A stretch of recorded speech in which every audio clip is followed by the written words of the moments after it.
More to Marketing. Welcome to More to Marketing, the podcast that explores marketing, product, business, and everything in between. I'm your host, Susan Walsh, and today we are talking about how money foundations help everyday marketers make great decisions, and in particular, how you can actually look at what you're doing and make it make better sense, and you don't have to be traditional about it. I'm very excited today because I have Mark Curry. Now, Mark is an Aussie and he is the founder of Savvy. Now, I've got to say, if you haven't seen Savvy, you definitely have to check out the drinks aisle to check out what these are, because these actually sound amazing. And I have to say, I'm going to be putting an order in right after this as well, if not finding them in my local shops. What is it? It is a brand that has quietly challenged the FMCG marketing and what is supposed to be done, but not doing it that way, which I'm very excited about talking to him. Now, his path has been anything but normal. He actually started out as a corporate lawyer and hated it. And because of this, while he was there, he decided to do a complete different pivot because he had a passion he found. He started studying nutrition and launched Savvy in 2016 as Australia's first nootropic beverage brand. He'll tell us all about what that means in a moment. What began in Byron Bay markets has grown into a business now stocked in over 700 stores across Australia and New Zealand, plus also a whole giant pile of corporate deliveries as well to add to those numbers.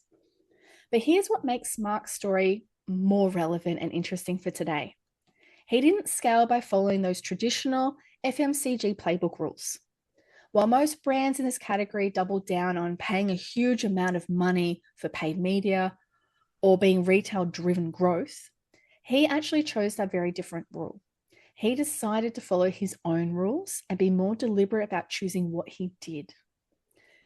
Now, telling a bit more about Mark, he is an honorary fellow at UTS Business School and UTS Law, where he studied and connected and loves to continue to be connected to the startup ecosystem. In this conversation today, we're going to be unpacking all those things about FMCG, what worked best and what tips Mark can share for us, particularly not using the usual channels, and how you can work smarter, not harder when it comes to marketing when you're actually passionate about it and you want to build something amazing. Hi, Mark. Hi, Susan. Thanks so much for that introduction. It's quite glowing. You made it very, very easy. I love it. And I have to also say, what awards have you won? Do you want to plug those as well? Sure. So we're the most awarded nutrition company in Australia at the moment, which is very exciting. We've won 24 separate awards, the most recent of which was the Telstra Best of Business Awards. We were in the finals in 3 categories for New South Wales. One of them we won, so we were the winner for New South Wales. We then went on to the finals in Brisbane. They put a lot of money into it. It was almost like a concert. Savvy doesn't have a large team, so I brought my wife, my mum, and my dad. We're there in our tuxes and our ball gowns, and it was a hell of an evening. They had us in a 5-star hotel all week long, prepping for the big night, trying to impress judges. You had to pitch and do all the rest of it. So it was New South Wales takes on Queensland, takes on Victoria, etc., etc. Upsettingly, the gentleman from Western Australia won, but I was the runner-up, which was cool. And still, being a small business and getting to that level when it's a competition where between 20 and 30,000 businesses enter, it's pretty cool to make the finals and win for a state, no matter what size of business you are. And so this is now the second time we did this, 2025. Previously, we did this in 2023, when we were one of the first businesses ever to make it to the finals in a variety of categories. So Amazing. that's probably the most recent large award ceremonies. There's been a few little other bits and bobs, but yeah, it's been quite cool. No, and it testifies to how different Savvy is in your approach to it. So why don't you tell everyone a bit about you and how Savvy came about and what Savvy is as well? Of course. So Savvy is a nootropic brand. Nootropic is a word that means we use ingredients that have benefits for the way your brain functions and works. I know that sounds like a lot, but obviously it comes in ways that are practical and useful. So you're not going to have a product and feel like Einstein overnight. However, you might find you have less of those tip of the tongue moments that day. Your memory is a little bit better. Your verbal fluency is a little bit better. You realize those conversations went a little bit more than you wanted to. You focus for a little bit longer. What would often trigger you and be quite a stressful or anxiety-provoking experience, you handle it with a little bit more finesse. So again, that's the kind of idea of how it works. In the same way that if you were to consider people in the physical realm and you took two athletes and said, okay, I give you 6 months to get in shape, and one athlete was allowed to optimize their nutrition protocol, creatine, and all these other different supplements and good high levels of protein. The other person didn't. Unsurprisingly, the one who was utilizing supplements would have a much stronger physical. So Savvy is that, but for the mental. So how I came across it in the first place was when I was finishing the high school and I learned about the idea of there's particular ingredients out there. I didn't yet know the name nootropic that might help with your mental capacity. And so for me in year 11 and year 12, that was extremely exciting. I could do more homework in less time, giving me more time to spend with my friends and do what I wanted to do. But also it meant that I could also double down when I was studying for those final year 12 exams, taking products that were natural, that were scientifically at a scientific dose that would help out with different aspects of memory or function seemed like an obvious thing to do. So that's where my interest begun. And then I continued on with university in the same way. And then I continued to learn more and more about these. And then eventually I ended up in Australia's largest commercial law firm. And when I was in there, everyone is extraordinarily gifted because we pump out, or at least we did at the time, more lawyers as graduates than there are available jobs. So they can be very picky and choosy. I wasn't just my grades, luckily, because otherwise I probably wouldn't have gotten the job. I did a few other things while I was at university, which was basically just to almost hedge my chances of getting one of the good jobs. So I did competitions in negotiation, client interview, and I was lucky enough to win some of those. So having some like medals was helpful. And then also writing particular essays that I did particularly well at and deciding to make them even bigger and longer and put them in the law journal. So things like that. So anything I could to try and Stand out. yeah, kind of bolster that resume. And so that worked to get into the actual job. And then from there, I was suddenly around a whole just sea of geniuses and immediately just felt out of my depth. These people were very, very bright and very, very good. And in large commercial law firms, you're either at the top and looking toward being promoted, or you're at the bottom and fearing for getting axed. And so I didn't want to be in that situation. So I was thinking, fantastic, I have this like kind of secret little stash of ingredients that no one really knows about. And again, we're not talking massive amounts. We're talking small minor tweaks, but that's enough, right? Small little incremental gains over time is huge. And so that was eventually what became Savvy. So over the next 3 and a bit years while working there, I didn't love it. It was definitely something that allowed me to experience burnout, which I hadn't experienced before, which is not a fun thing to go through. Just a lot of consistent stress and anxiety, and it builds up heavy cases of Sunday blues and all the rest of it that goes with it.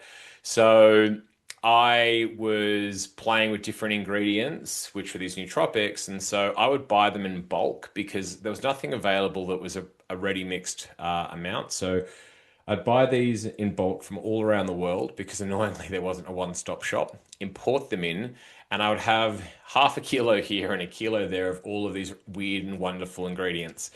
My roommate at the time, probably if I wasn't leaving every day in a suit, would have thought I was a drug dealer because it did look a bit suspicious. And I had a few types of scales as well. So once every 3 months, I would get a 4 kilo Tupperware container, meticulously weigh every ingredient to the amount based upon scientific research, showcasing this ingredient at this dose equals benefit. And then I'd shake it all up and an 8 gram serve, or specifically 8.2 gram serve, which is basically a tablespoon, was the correct dose of all of the ingredients. And it tasted horrific, like terrible, terrible, terrible. But if you put enough cordial with it, it was palatable.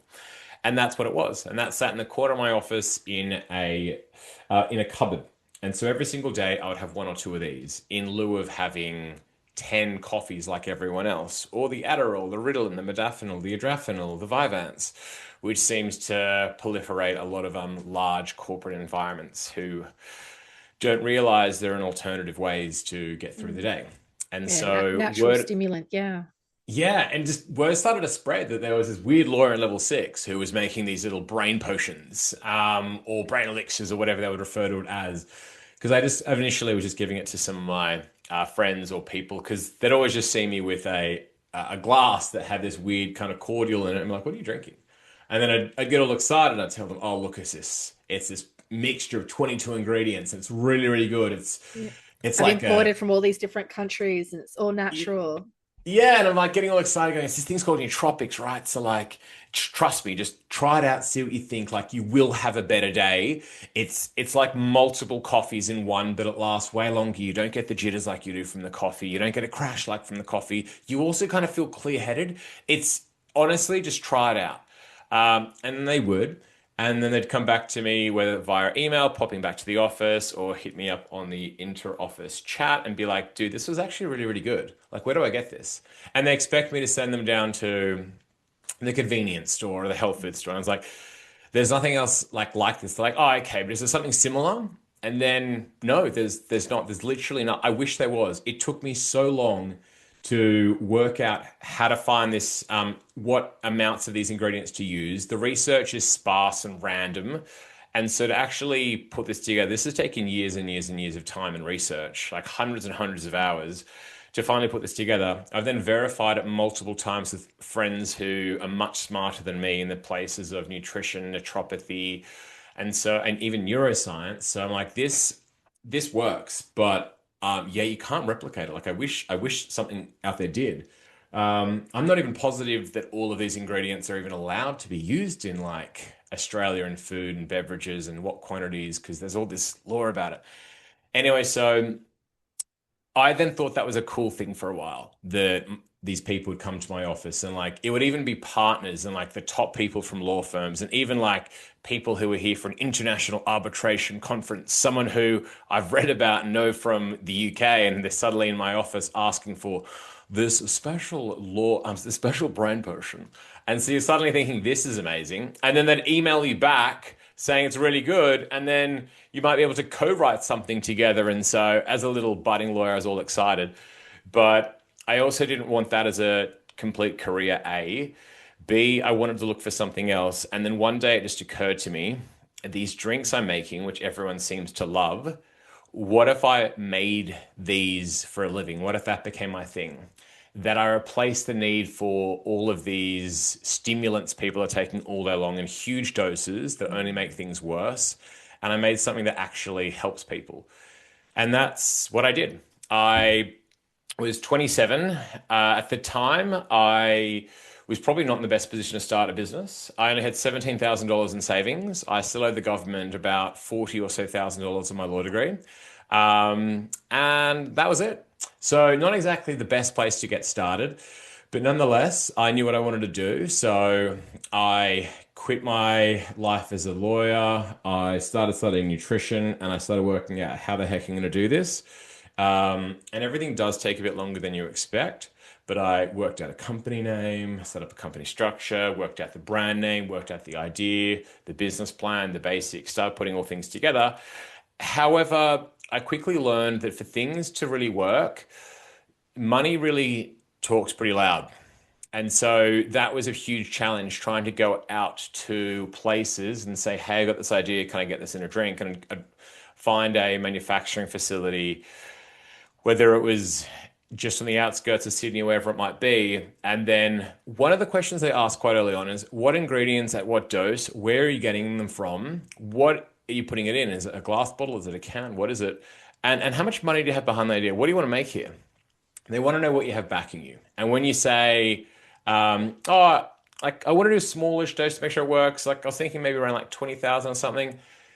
I thought that was a reasonable amount of money, and I couldn't have been more wrong. Basically, the nicer ones would say, "Oh, great, we'll come back to you." The less nice ones would laugh and just go, "Mate, fat chance. You're trying to do something entirely different using ingredients no one even knows about, mate. This isn't going to work. So see you later." And I'd also be called a time waster from time to time, which is lovely. And so, but I persevered and kept going. And now, years later, we have 19 products. On the bio side as well, we're now at over 1,000 stores, which is cool. We do supply a lot of large corporate offices directly from tech firms, finance firms, law firms, accounting firms, which is really cool because that's obviously where I started. And so knowing that they're drinking a product that's quite helpful is great. We've also split the whole range away from an all-in-one into something that is one is aimed at uplifting and providing focus and energy, but for a much longer period of time than a cup of coffee and without the crash. And the other one is all about mental health. So reducing stress and anxiety and helping you to feel dialed in and calm. And that's what we do now. But the first couple of years were they had to be unconventional because I didn't have the key that most others did, which was money. Exactly. And I think that's the key here. You started off with a passion. You had $17,000 in the bank. You had a formula you knew was winning because you had so many people coming to you. And then not only were they enjoying it, they were taking the effort to actually tell you they enjoyed it. So that's even higher than just saying, I liked it. They've actually gone to the effort to tell you that too. So you knew that you had an audience that was trialed and tested that wanted this, and you believed in it and went for it. It's a shame that there isn't more locations for startups to attempt to make these products, and that you went through a lot of those conversations. But yeah, the marketing money part. What did you do? So innovation isn't great. What's amusing is a couple of years ago, one of the ones that early on rejected me reached out saying if I actually need a new manufacturer and if I'd consider switching my business to them. And I couldn't have hung up the phone any faster. I was Satisfaction. tempted, of course, to throw some choice words their way, but I thought, no, I'm just going to rise above and just hang up, block. I don't need them. And that was kind of it. So, in terms of getting started, I still recall the feeling when I had left law.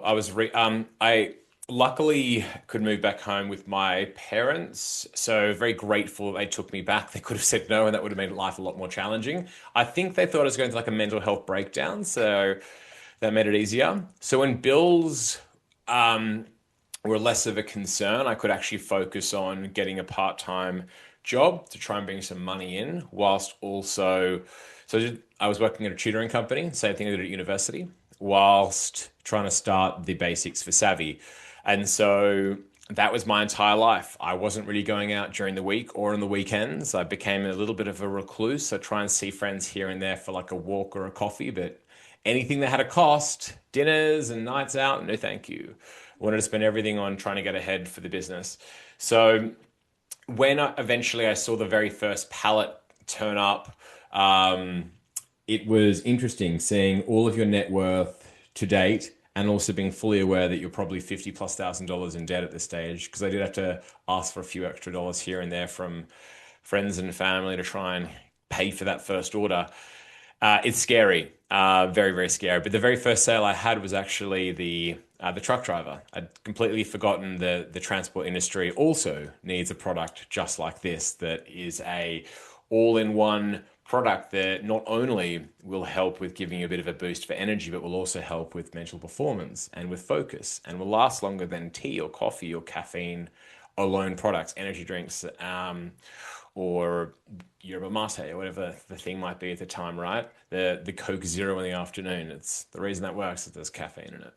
Um, and so we took a different approach and explaining that the very first time was actually kind of surreal. The guy said, "What is this?" And I was tempted to start telling him it's a mental performance drink with 22 ingredients, meticulously dosed. And then I thought, no, he doesn't need to know that. And so I just explained that it is a really healthy natural energy drink with way more stuff than a regular energy drink. And you get way more benefits and it lasts longer. You don't get a crash. And the guy just said, cool, can I get a box? And then what was really beautiful is about a fortnight later, I got a call from the same guy, and then he kept popping back over every week to get about 5 or 10 boxes for himself and his friends. And I thought this is a market I never thought would exist. In the meantime, I was going to all of the markets I could. So local markets in almost every separate suburb. Some are better than others. But yeah, you'd keep turning up. Yeah, I had my very cheap uh, trestle table from Bunnings, a very basic tablecloth. Everything was done on the cheap because there wasn't much money. And then it was just trying to sell the product everywhere I could. I was trying to utilize the network I had. So because you don't have money, you're forced to be creative. And I realized what I do have is a huge network of people on LinkedIn, a lot of corporates that I know would love the product, people at university who I know would love the product. And because I tested the MVP, minimum viable product, whilst working at my law firm, I knew it already worked well when it was just powder. Now it's a finished product with the convenience of being in a bottle, and I managed to make it taste reasonably okay. And I can explain it in a much better way. I knew this would work. So then that became the next thing was popping into the city consistently and trying to sell it. The very first amount of drinks, I could only afford to make 11,000 drinks. We managed to sell out in 5 weeks, which was really cool. I had a beaten up old Honda Jazz, which was a hand me down from my dad because I didn't have a car, but now I did. I had his old car when he didn't want it. And I would put down the back seats and I would stack the car with drinks. And I would literally be flying around parking and loading zones where you get 15 minutes for free. Perfect. Um, and basically, I had rented a trolley from Kenneth's Hire, and I'm wearing footy shorts and sneakers and not even a branded shirt, just like a t-shirt, and just running around, just dropping off drinks to people in different law firms, accounting firms, consultancy firms, etc. And it was great. If they wanted to do a cash sale, hooray. If they wanted to do transfer me, either way was great. And we flew through the product. But one time that I found particularly amusing is I bumped into, as I was running to one particular firm, I'm there with my trolley. Just imagine, I'm there with my trolley, I'm wearing footy shorts and like a t-shirt, and I have 4 or 5 brown boxes on a trolley, and I'm walking up to this office, and then suddenly I just hear, Mark? And I look over, and it's this barrister who the last time I saw, I was the instructing solicitor on a case with her just before we popped into the Supreme Court. I think it was the last time I saw her, like a year and a bit earlier. So she's just thinking, what on earth is this? What is he's now a delivery driver. Were you wearing Like, like the sneakers and the shorts and just a shirt running yeah, off the yeah, trolley yeah. and And just like boxes? so she just asked me, what are you doing? Like, what's this? And the funniest thing was, I was actually so happy to tell her. Not only was I not remotely embarrassed, I was proud as hell of the decision that I'd made. And whilst she's there in her gown and her wig and with a few fanciful people around her, I was there going, yeah, look, the law thing, loved it, just wasn't for me long term. What I'm doing now, I'm loving, I'm actually happy, and I do want to get out of bed in the morning, which is very different from the last time I saw yourself. These drinks, by the way, amazing for focus. Think like a coffee or something that lasts a lot longer, but it's actually good for your brain, filled with ingredients your brain actually needs to thrive. I'd love to try and get a box your way if you're interested. And then she said, how much for what's on the trolley? And I said, oh, look, I could do a deal for you. And then she goes, great. Can you just bring that to my office and then just let me know what I owe you? And I thought, absolutely. So I trolleyed that off to her chambers, got the car, moved it to a different loading zone so I wouldn't get a ticket, and then did the original delivery I was already setting out to do. And I was like, this is cool. So people were surprisingly supportive, but it's not just because they were trying to be nice. The product worked and it was unique and it was different. And I was terrible when it came to marketing and sales and trying to explain why it worked or how it worked.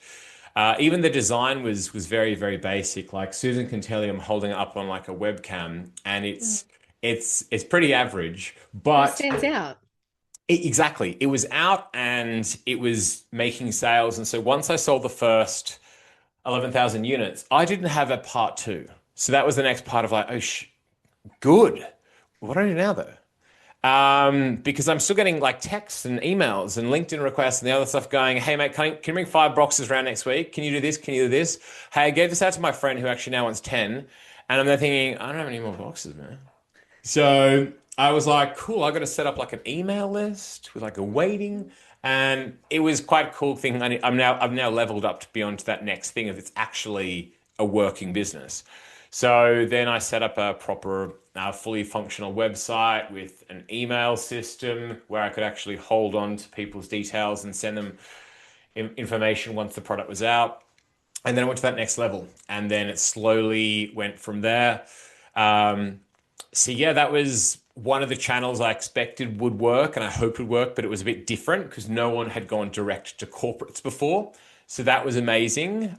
Surprised me how well it worked. But beyond that as well was the the original truck driver and his freight buddies.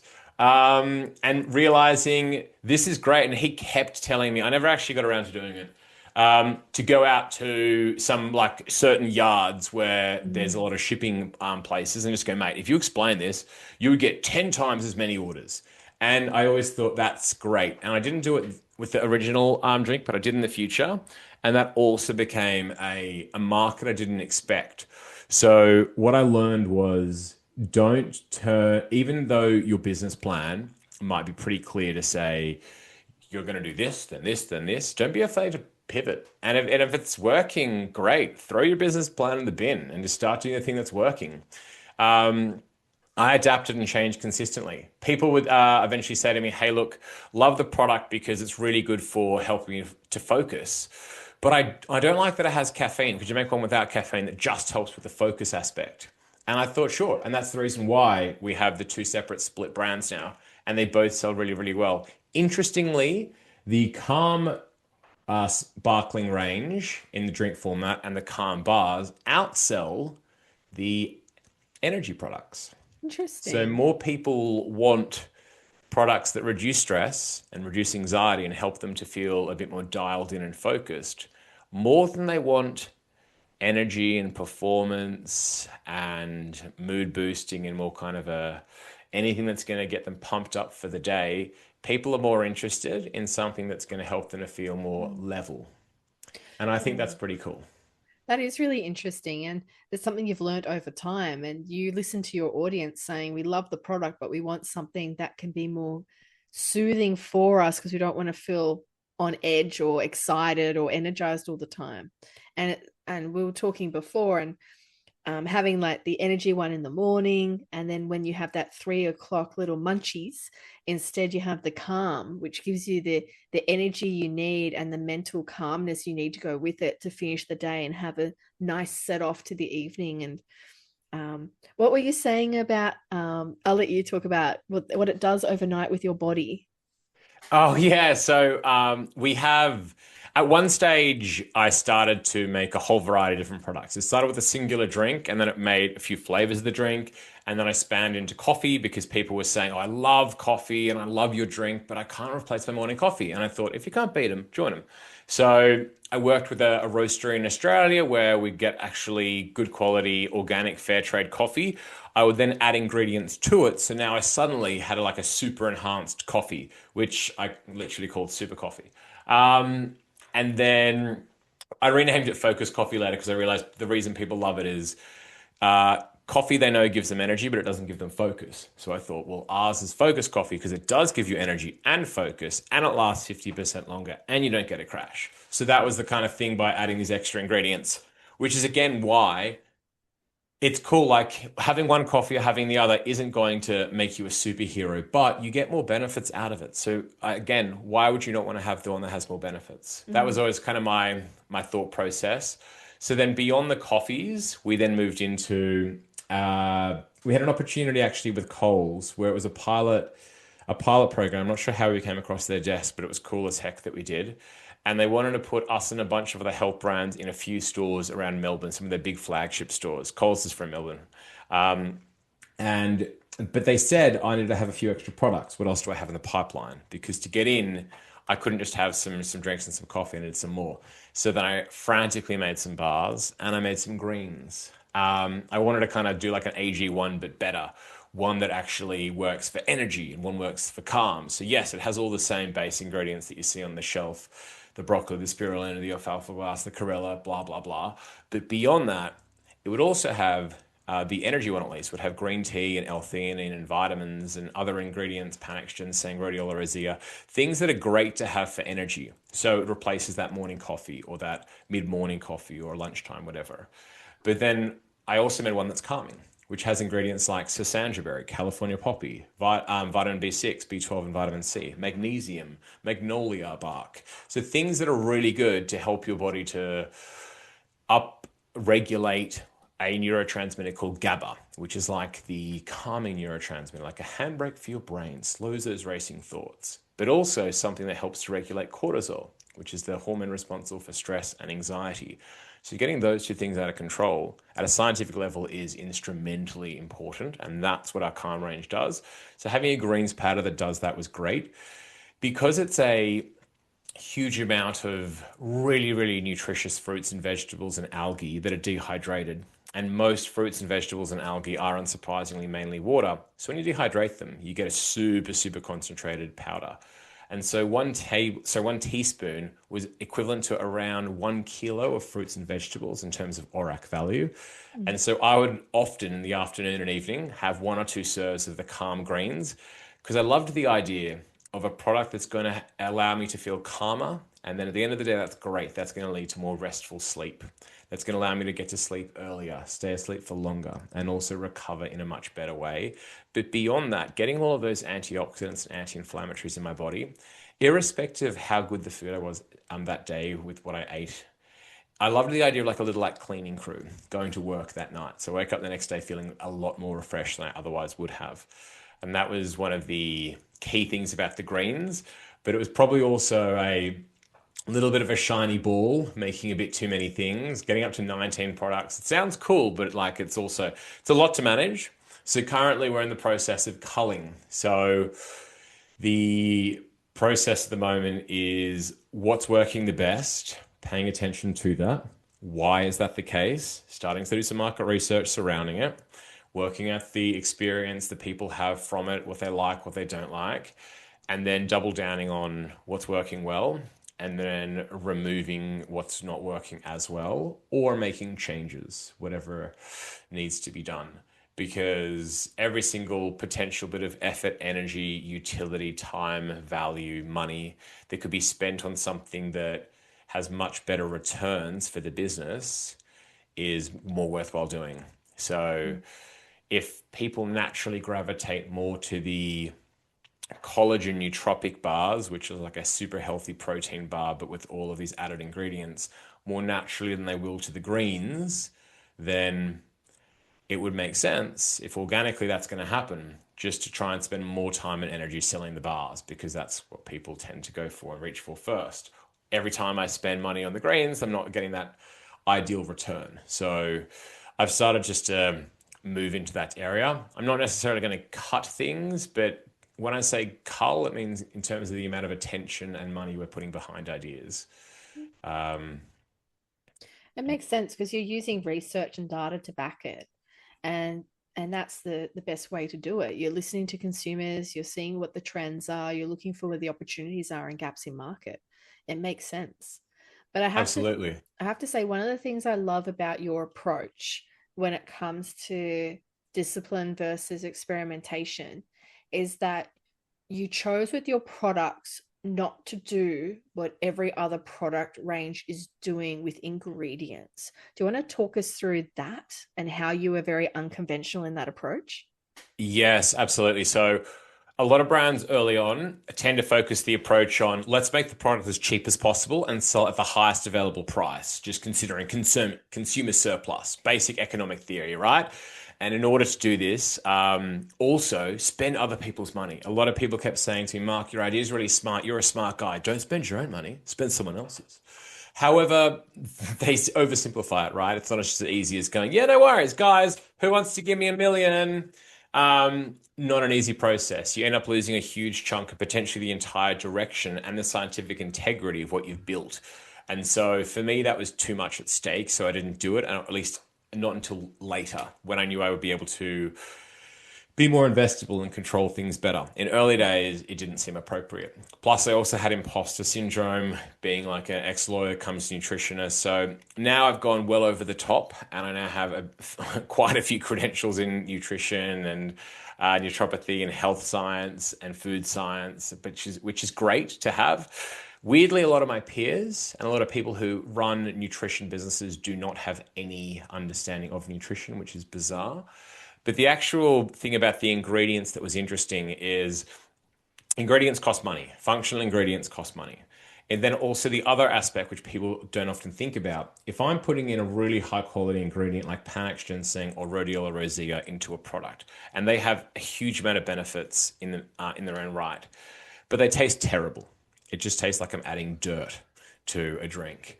So then I need to then spend all of this additional money on natural ingredients to try and remove the bad taste and then spend more money again to try and make it actually taste nice. So if I'm trying to make a lemonade flavor, I need to first remove the unpleasant taste of the added ingredients and then add more healthy ingredients to try and make it taste yummy.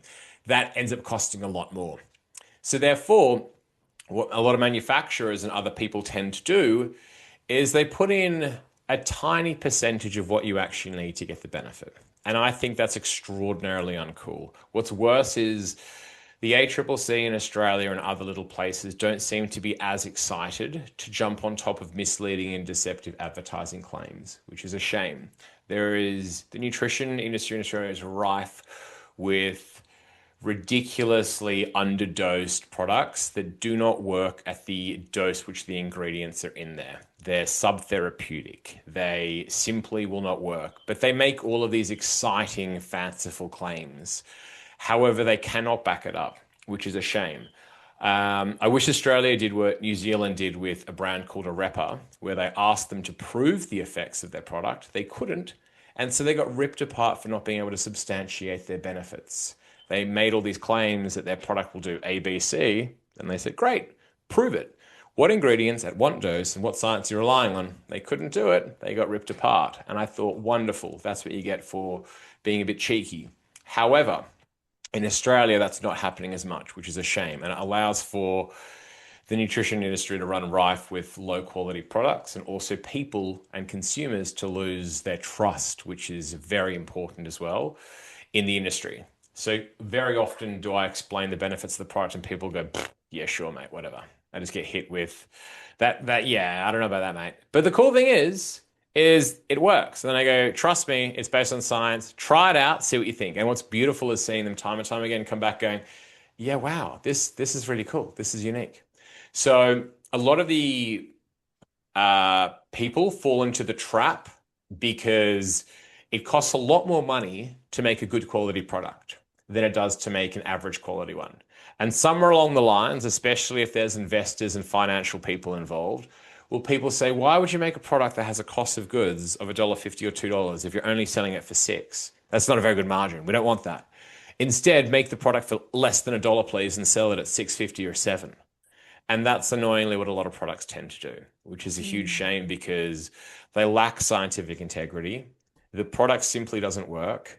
And if you look at most marketing and websites on products in drinks, in powders, pouches, bars, and I'm talking all different areas of nutrition. I'm talking products that are meant to be helpful for hydration, for beauty, for energy, for calm, literally across the board.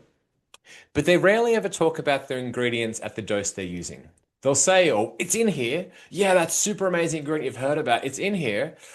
But they never talk about the dose or where they source it from and why that dose actually is ideal, because that's the difference that we do over at Savvy is ever since day one, the whole formula is based on 512 clinical pieces of evidence. That's why it took me 18 months to get that first drink bottled. I was doing a lot of scientific little work because I wanted people to ask, hey, how do I know the 6 grams of rhodiola rosea in the drink is enough? I'm like, great. Here is 62 studies that back up that dose as efficacious for the claims that I'm making. And then people think that's pretty cool. And therefore, we're off to the races. And some products do the right thing. And so I'm not saying, if I had to hazard a guess, I would say 9 out of 10 products are pretty average, which is a huge shame. But there's still quite a few that are good. And I love that because I've kind of found my tribe in that respect. I went to a huge amount of networking events in the early days of Savvy because again, that had to be when the traditional playbook of money doesn't work, you got to find your friends. And more often than not, I found all of these kind of fake charlatans type people who are just making products that don't work and it's crappy and they just care about money and they don't care about health, even though they're making a health product for a nutrition company, which to me just seems bizarre. If you don't care about health, like get out of the way, like hold my beer, like I'll do it. But unfortunately, most brands just see it as a means to make money. And so while I'm out there passionately trying to actually make a difference to people's mental health and mental performance, which puts me in the minority. But then you find other people who are also in your minority and you bind together extra hard because you realize that most people in your industry are just there to make money and they're marketing companies and they don't care if the product works or doesn't work. And what's worse is when you confront these people and explain, hey, you're claiming all of these fanciful things for health, and people are going to buy this product and spend all this hard-earned cash and not get the benefits. Don't you feel bad? And their response is usually just like, I don't care. Mm. And I'm like, dude, you suck. Like, and what's worse is then I'll make complaints to whatever food authority I can, or to like consumer watchdogs about the misleading and deceptive conduct by making claims they can't back up. And then nothing happens, and it just gets a bit frustrating. So you kind of end up just going, you know what, stuff it, and you play your own game, and you try and be careful about what you say. I've previously called out certain brands, and I've received cease and desist letters. I've been threatened to be sued by Nestle because I kept talking about how their Nespresso capsules um, aren't great for the environment. Like foil and plastic capsules aren't good. And in Australia, like It's actually they're factual. yeah. But what was really funny is I had an infographic saying how our coffee capsule, it has inside it's organic fair trade coffee. Theirs is not. We added nootropic ingredients. They do not. We're a double shot, which makes sense because most Australian coffees are double shot. They're a single shot. So you'd actually have to use two of those. Most people don't realize this. And then beyond that as well, our capsule's made of sugar beet and sugar cane, which means it's fully biodegradable and recyclable. You could throw this in your compost, and 10 weeks later, it will disappear and disintegrate, which is beautiful because the insides, which is coffee and herbs and plants, are also great for the vegetable patch. Whilst theirs is plastic and foil, which takes lots of energy to get out and actually create, and then doesn't biodegrade for about 300 to 500 years. Not good for the environment. Anyway, so they reached out with a 5 or 6 page legal letter threatening to sue me because they didn't like that I mentioned that, because they wanted to point out that their aluminium pods are actually considered an E metal, which is an environmentally sustainable metal because it can be endlessly recyclable. And they have a program where you can recycle their thing. And I looked at the program and it had like aluminium bikes and stuff. And I was just like, I feel we're clasping at straws, but I also didn't want to upset an enormous thing like Nestle. So whilst I was tempted to hold up the legal letter and go live on Instagram and TikTok and the rest of it and go, look at these bastards. But then I was like, I better not. I'll wait a few years and talk about it on a podcast. It is interesting. Like even currently, if we're talking just general products, the plastic straws. I'm sorry, but those paper bamboo things are shit. They fall apart. You need to be given three of them probably to actually get through your drink to actually use a straw. And what do I do with it when it's sloppy and wet? Do I throw it in the recycling pile? No, I can't. I've got to throw it in the bin because it's disgusting and no one says you can put sloppy wet things in recycling bins. Yeah, it doesn't make a lot of sense. Plus, a lot of people don't realize the paper cups, which seem eco-friendly, actually have a plastic lining on the inside. So there's plastic in so many different places. So whenever they make a change which seems kind of good. I'm like, is this an actual change which is productive, or is this just an annoying greenwashing thing that everyone needs to kind of pay for? And more often than Exactly. not, it is the latter. One thing I could touch on beverages in Australia, which irritates me a lot, is there is a return and earn scheme. I'm going to make myself extremely unpopular here with any governmental bodies, but let's talk about the facts. So, privatized waste disposal companies are actually the ones making money here. Companies will have to pay 13 or 14 cents, or roughly around that amount, per beverage they make, whether it's in a glass bottle, plastic bottle, can, etc. There's different rates depending on different uh, products that you make. And then I'm paying that to a privatized waste disposal company. And then they may, when it actually gets recycled, provide whoever does the recycling with 10 cents. Then you just kind of wonder, is this just an example of greenwashing when you have state governments saying, hey guys, our return and earn scheme incentivizes recycling and this, that, and the other.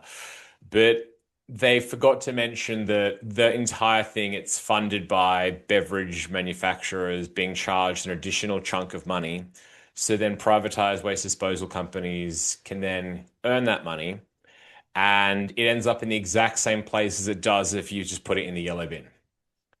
And the other like unforeseen aspect of it as well is how many people are actually doing that, A, and then B, what do you think happens to the price of products when you charge the manufacturer an extra 13 or 14 cents? Do you reckon they do? They do. They make it an extra 50 cents more expensive. Same with anything else that goes up. Like another example is transport costs Yeah. with petrol prices. That's all going to eventually go back to the consumer to pay more because those companies aren't going to just wear that; they're going to pass it on. And they do pass it on. Like the second it happened, at one stage, I had one of my freight companies saying there's a 57% fuel levy. It was like in the height of it with diesel. And so at the time, I was not overly excited because I had 19 pallets of drinks that were just made in Melbourne, which I needed to bring to Sydney. And something that would normally cost, um, I forget what the price was, but it was up by quite a But few they, $1,000s. they charge that 57% increase, which is Yeah, they ridiculous. just passed it on. Everyone's passing it on. Mm. And then the same with even the little like transport companies, the Aramex, the Couriers, Please, even Ozpost. They all just dumped on the Mm. pricing to consumers. So it hurts Mm. whenever there is any type of change to the prices of creating something, that's not worn, that's passed on. And Exactly. so people wondered why prices of all different drinks and beverages went up dramatically a few years ago. It's because the government imposed a stupid tax regarding recycling, which isn't properly done. If it was done like it's very loosely based upon a European system, which isn't done correctly. So the Australian one isn't done correctly, but if it was correctly done, they could go ahead and actually look at the barcode scanning manufacturers, own it, as in like the actual infrastructure is owned by the state governments or the federal government, however they want to do it. State's probably simpler, and then work out how many items were sold. So say it's Nippy's iced coffee and they sell 50,000 in New South Wales in that month. Great. Charge Nippy's iced coffee the 50,000 that was given back to the people. And then Yeah. that seems reasonable. If 50,000 people got 10 cents per Nippy's carton, and then Nippy's pays that cost, maybe even plus a small percentage, not 40%, but maybe an extra like 5 or 10% an admin fee, that is a nice circular Mm. system. And they probably wouldn't feel this need to dramatically increase the price. But when you're told you will be paying an extra 13 or 14 cents on everything you make, whether or not it ends up giving someone Recycled or 10 not. Yeah. cents, that's when manufacturers go, well, Mm. this is unfair. I could definitely talk forever on that topic. I have Oh, thoughts on there's it a too. lot of little examples. Sorry, I probably got a bit heated there at the end upon something that's not that relevant to the rest of the Savvy stuff. But yeah, small things, right? Well, let's talk about something that is more close to home and something that's more about you. I ask every guest this question. What brand, any brand in the world, best represents you and why? So it's a good question because you're kind of tempted to go with like a small, fun little brand, or even mention your own brand and go, "Oh, well, Savvy because it's my story." And I'm so, I'm happy to do the cheating. no, no, no, no. I want to go with So one that I've always admired has been Google. So huge. They're now obviously enormous, right? But they weren't always this large. And what's cool is ever since day one, they've kind of believed in like openly providing so many people with a means of getting information, which is really, really cool. Beyond that as well, places that work with Google or for Google, they've always been kind of pioneering the concept of looking after the employees' mental health and wellness and allowing that to be a driver of productivity. So some of their office spaces have like scooters and skateboards. There's rooms for games and arcades and playing and ping pong and table tennis. But there's also like little places you can have a nap. And they've also got free food and free drink. Like, delightedly, Nutrition, yeah. yeah, and like that, things like that has helped the reason why we sell to so many corporates because others are thinking, well, look at the Google example. Their their employees love working there, so they're happily working the extra half hour a day, and the quality of work you're getting out of them per hour goes up Mm. dramatically because they enjoy work. They're in a good mood. They're having fun. And I think of that example as opposed to me depressed as hell looking out across Sydney Harbour but unable to leave the office, not loving my. So it's a very different approach and it works really well. So more and more businesses following that Google example is great. So I'd say it's probably the closest to me into what I've tried to do, which is the idea of looking after people's mental health and well-being and putting that first and allowing everything else to flow from that. Because I think if I, you're consciously putting the right stuff in, similar to some of the old school quotes of food as medicine and to go on the Nutrigain angle, you only get out what you put in, which I know seems hilarious because it's such an unhealthy cereal, but it's very true in terms of if you're eating phenomenally well and you're putting the right stuff in your body, you are going to get more out of your body and more out of your brain, which means there is less chance of issues coming up. There's less chance of disease and more chance of you feeling good and energized and great every day. And that's why I find it wild that so many people have such unhealthy diets and don't even realize there's so many much healthier options out there, which is one of the key reasons why we're pioneering this industry of nootropics, which is an ever growing industry. Because if people start looking after their brain early, they get more results out of it, being nicer, happier people. And that's the kind of beautiful idea of the ripple effect, right? If more and more people are doing that, suddenly everything starts to get a little bit nicer, a little bit better. I do love that. And I do see the synergies of Google versus yourself in our conversations that we've been having. So thank you so much for sharing that. Thanks, Susan. I'm going to do just a quick wrap up and then you can let me know if there's anything I've missed. So, I've absolutely loved the conversation today with Mark and Savvy in regards to how to actually start a business when you don't have a lot, but you have that passion, you know, people love it. And it's one of the problems that a lot of potential startup people have. They're entrepreneurs, they know they're onto something, but they don't have that big capital behind them to back it because they're part of the little people with great ideas. Doesn't mean you can't try. And you can try as hard as you can in certain ways. In this particular example, Mark was so fortunate that he could every day afford the ingredients to make it up based on all his research to then have his test guinea pigs around the office. I love that idea that you just test on people around you, get them to do word of mouth for you, and then it grows organically so that people come to you. And I think that's one of the key things. It's that MVP moment. Can I make something to test it to see if my audience will love it? And if they love it enough, they will come to me. I don't even have to go out to them, particularly when I don't have the money for marketing. And that seems to have worked fantastically in this example, and it can be used in yours as well. If you believe enough in it, that passion comes out. And we see and hear that from Mark today and everything that he does. But if you've got no money and you've put all your money into that product and it's coming, what could you do? And one of the things that he did differently compared to the normal playbook is I can't afford all those meta ads. I can't afford to do giant billboards on, I can't afford to have a giant influencer, etc., or brand ambassador, or whatever you want to put the money into. But what I could do have I have a network and I can be creative with that network. I can go out and talk to people. I know already from my test and learn in my trials that corporates really benefit from this because they can work harder, do more, not get the crashes, save money, be able to enjoy the product as well and get huge benefits from it, from the nutritional value too. So why not go out to my network of corporates? I'm a past lawyer. I know a whole pile of people. I've got a whole pile of ex clients and people connected to me. And that's what he did. He went and started reaching out. And that human touch makes a huge impact in marketing because you hear that passion. You get to hear how it's worked. You can ask questions. And he also knew the target audience, which made that a little bit easier for him too. But of course, there's always going to be surprises along the way.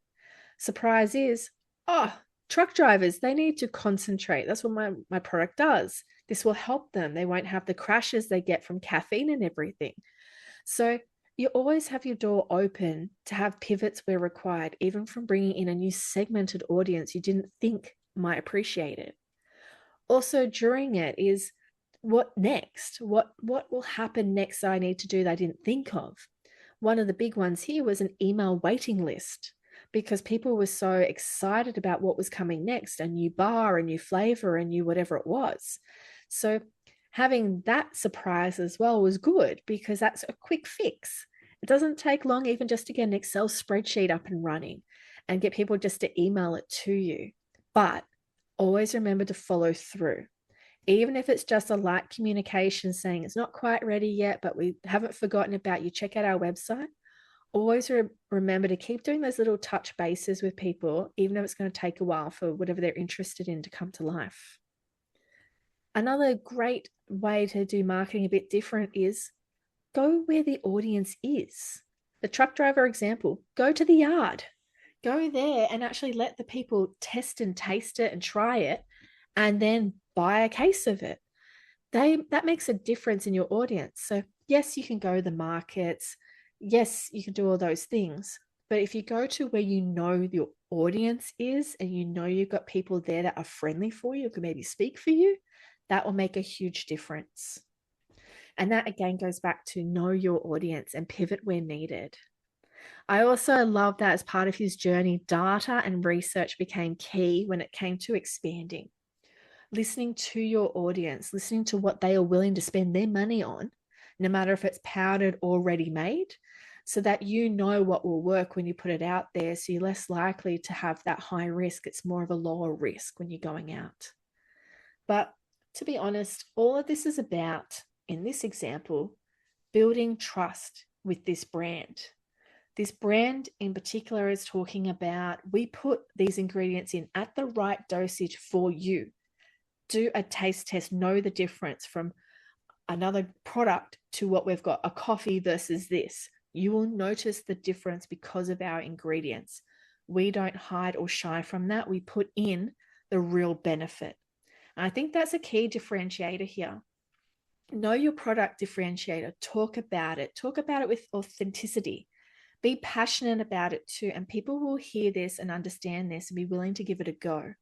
And when they have that one go, as all the examples we've heard from Mark today, they'll come back and ask for a case, not one bottle, but a case.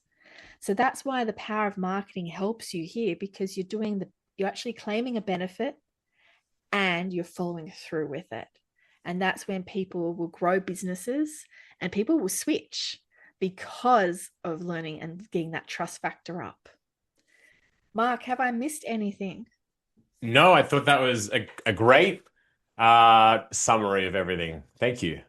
Fantastic. Well, I would love you to share with everyone how people could get in touch with you and follow your journey, please.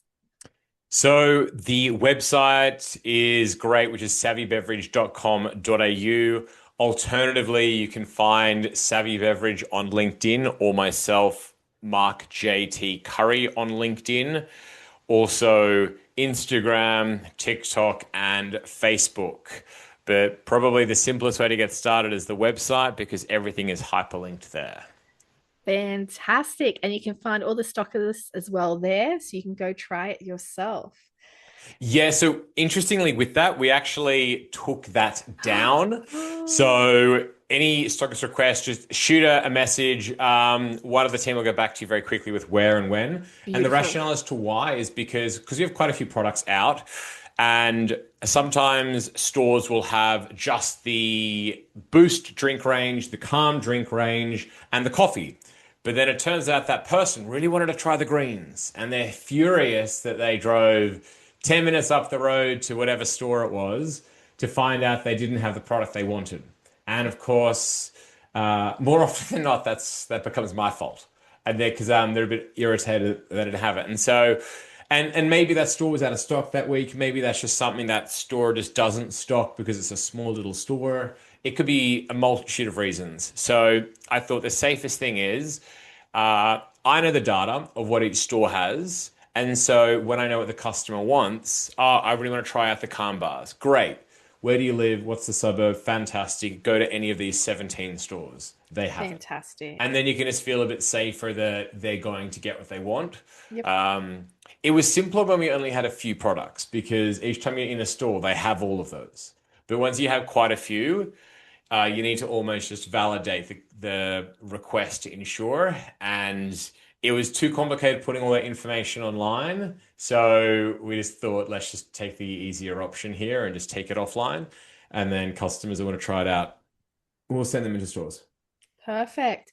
So anyone who wants to try anything in particular, shoot that email through and they'll get back to you really quickly. And you'll know that when you get there, again, another brand promise. See, their marketing is behind brand promise, making sure the experience is great. And they'll get back to you and let you know where you can go. Everybody else, thank you so much for listening to this podcast on water marketing. Don't forget to listen for more future fabulous guests. More to marketing.